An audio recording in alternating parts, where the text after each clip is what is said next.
글리치입니다. 이번 영상 부분은 네빌 고다드가 원하는 바를 얻기 위한 방법을 그냥 직접 떠먹여주는 그런 부분입니다. 그의 책 At Your Command에서 네빌 고다드는 성경 말씀을 인용해서 이렇게 이야기하고 있습니다. 성경에서 우리에게 주는 초대는 다음과 같다. 몸을 비우고 주의 곁에 있으라.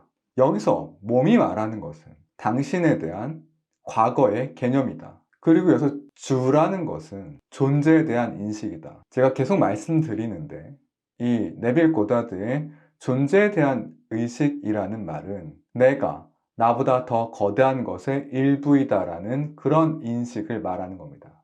이것은 내가 신의 일부이다 라고 말하는 것일 수도 있으며 나는 상위 자아의 일부이다 라고 말할 수도 있습니다. 이것이 예수님께서 니코데무스에게 말씀하신 것이다. 니코데무스는 니고데모라고 보통 번역이 됩니다. 이때 예수님이 뭐라고 말씀하셨냐면 너는 다시 태어나야 한다. 왜냐하면 다시 태어나지 않고서는 천국에 들어갈 수 없기 때문이다. 즉, 당신이 현재의 당신에 대한 개념을 뒤에 남겨놓고 떠나지 않으면, 그래서 새로운 탄생을 가정하지 않는다면 당신은 계속해서 당신의 현재의 제약사항들을 당신 바깥으로 계속 투영시킬 것이기 때문이다 라고 말하고 있습니다.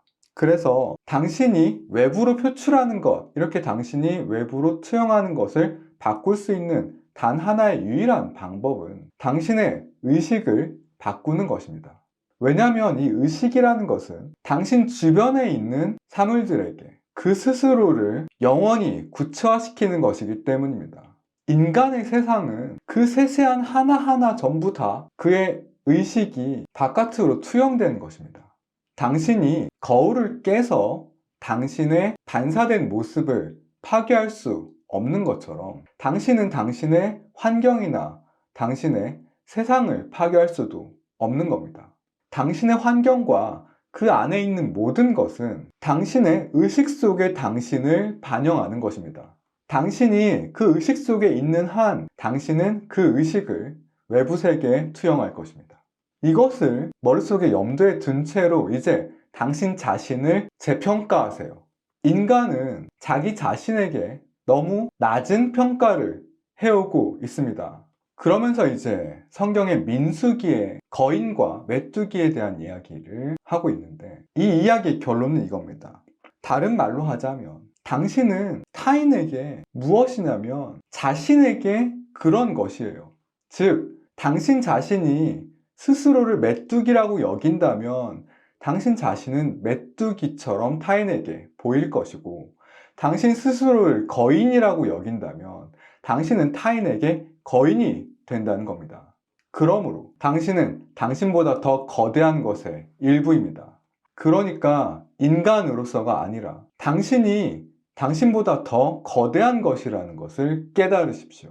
진정한 자기 자아로서 말입니다. 그렇게 해서 당신이 스스로에게 부여한 그 감옥으로부터 자유로워지는 겁니다. 이렇게 당신이 당신보다 더 거대한 것의 일부라는 이 깨달음은 당신의 주님이며 당신 삶의 목자입니다.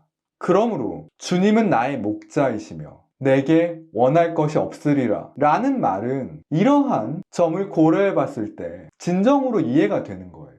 이제 당신은 절대로 증거가 부족하거나 당신이 당신보다 더 거대한 존재의 일부라는 사실에 대한 단서를 필요할 필요가 없어집니다. 이것이 사실이면 당신이 더 거대한 존재의 일부라는 것을 한번 인식해 보시면 어떨까요? 신의 사랑을 받는, 부유한, 건강한, 그리고 당신이 가치 있다고 여기는 이 모든 속성을 다 가진 사람이 바로 당신이라는 그 깨달음을 가져본 건 어떨까요? 반대로 당신의 세상은 현재 이 모습입니다. 왜냐하면 당신의 현재 의식이 그러하기 때문입니다. 간단하죠? 그렇지 않나요? 모든 것을 복잡하게 만들려는 인간에게는 사실은 너무나도 단순한 지혜입니다. 바울은 이 원칙에 대해서 이렇게 말합니다. 이것은 그리스인에게는 바보 같습니다. 그리스인이라는 건 여기서 이 세상의 지혜를 말합니다. 그리고 유대인들에게는, 여기서 유대인이라는 건 신의 기적을 찾는 사람들을 말하는데요. 이 사람들에게는 걸림돌이다 라고 말하고 있습니다. 이러한 결과를 가지고 인간은 어둠 속에서 계속해서 걸어간다고 합니다. 그 자신에 대한 깨달음을 얻기보단 말이에요. 인간은 자기 자신이 만든 그 이미지를 너무나 오랫동안 숭배해왔기 때문에 이 계시에 대해서 신성 모독이라고 처음엔 여길 수도 있습니다. 왜냐하면 이것은 그가 이전에 신에게 가졌던 모든 믿음에 대한 죽음의 주문을 내리고 있는 것이기 때문입니다. 이 계시는 제가 계속 말하지만 나와 내 아버지는 하나이지만 내 아버지는 나보다 더 거대한 것이다 라는 지식을 가져오게 됩니다. 당신은 당신이 지금 가지고 있는 당신 자신에 대한 개념입니다. 하지만 당신은 당신이 현재 당신이라고 인식하고 있는 것보다 더 커다란 존재입니다. 인간이 그의 세상을 변화시키기 전에 먼저 그 기초를 쌓아야 합니다. 나는 주인입니다. 즉, 그의 신으로서의 존재에 대한 자기 인식을 깨닫는 겁니다. 이것이 굳건해져서 타인에 의해서 흔들리지 않게 되고 그가 그 이전의 신념대로 다시 노예로 돌아가지 않을 때까지 말입니다. 만일 당신이 이 I am이라는 것이 당신이라는 것을 믿지 않는다면 당신은 당신의 죄 속에서 죽을 것입니다. 즉, 당신은 계속해서 혼란스럽게 될 것이고 당신이 그 혼란의 원인을 찾기 전까지는 계속해서 좌절할 것입니다. 당신이 인간의 아들이라는 것을 벗어 던질 때, 그리고 당신 자신이 I am이라는 것을 받아들일 때 당신 안에서 튀어나오는 당신의 열망과 욕망이 이 세계에 표출이 될 것입니다. 그 다음은 요한계시록 3장 20절이 나오는데요. 볼지어다 내가 문 밖에 서서 두드리노니 누구든지 내 음성을 듣고 문을 열면 내가 그에게로 들어가서 그로 더불어 먹고 그는 나로 더불어 먹으리. 여기에서 문을 두드리는 나는 열망입니다. 그 문은 당신의 의식입니다. 문을 여는 것은 자기 자신이 원하는 것이라고 느끼는 것을 통해서 자신이 원하는 것이 된다는 뜻입니다. 자신의 욕망을 불가능한 것으로 여기는 것은 문을 닫는 것입니다. 혹은 이러한 열망의 표현을 거부하는 것입니다. 의식 속에서 일어선다는 것은 문을 활짝 열어서 이 열망을 체화되도록 초대하는 것을 말합니다. 이것이 바로 예수님이 현실화라는 세상을 떠나서 그의 아버지 곁으로 올라가셨다고 꾸준하게 기록되고 있는 이유입니다. 예수님은 당신과 나처럼 인간으로서의 예수님에게 모든 것이 불가능하다는 것을 발견하셨습니다.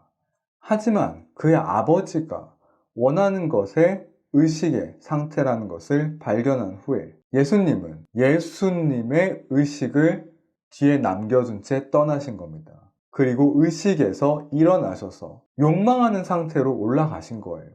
이것은 예수님의 인간에게 주는 단순한 메시지입니다. 인간은 단순히 겉모습일 뿐인 겁니다. I am이, 즉 나보다 더 거대한 존재로서의 나와 내가 같다라는 이 인식이 들어가게 되는 겉모습일 뿐인 겁니다. 각각의 이런 겉모습들은 어떤 특정한 제약사항들을 가지게 됩니다.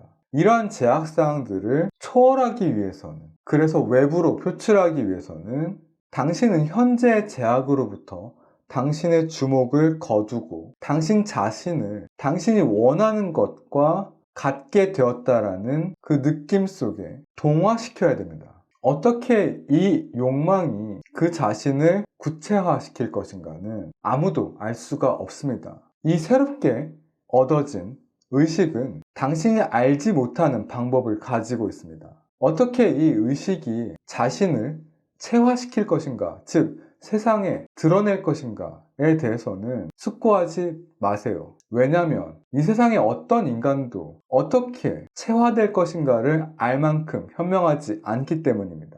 그리고 여기에 좀 중요한 얘기가 나옵니다. 어떻게 그것이 체화될 것인가, 즉 세상에 나타날 것인가에 대한 숙고는 당신이 욕망하는 바로 그것이라는 자연스러움을 아직 획득하지 못했다는 증거입니다. 그리고 당신은 의심으로 가득 차 있다는 증거입니다. 이렇게 의심으로 가득 차 있는 당신은 이 세상에 당신이 원하는 바를 현실화할 수 없습니다. 오직 바위와 같은 신념 위에서만 그 어떤 것도 세워질 수가 있습니다. 이렇게 확립된 인식의 증거는 당신에게 이러한 말로 주어집니다. 아버지, 감사합니다. 당신이 감사의 즐거움을 만났을 때, 그래서 실제로 아직 감각에 명백하지 않은 것을 이미 받았음에 기뻐할 때, 당신은 당신이 감사하는 것과 의식 속에서 하나가 됩니다. 그 어떤 사람도 자기가 아직 받지 않은 것에 대해서 감사할 수는 없단 말입니다. 당신은 이 말을 큰 소리로 할 필요는 없습니다. 당신이 인식 속에서 일어나서 이미 당신이 원하는 것을 받았다라는 것에 진정으로 감사하고 행복할 때 당신은 자동적으로 환희를 느끼고 안으로 감사를 전합니다. 당신은 당신이 의식 속에서 일어서기 전까지는 오직 열망일 뿐이었던 그 선물을 이미 받아들였습니다. 그리고 당신의 신념은 이제 당신의 욕망을 덮을 실체가 된 것입니다. 이번 영상은 여기까지입니다. 글리치였습니다.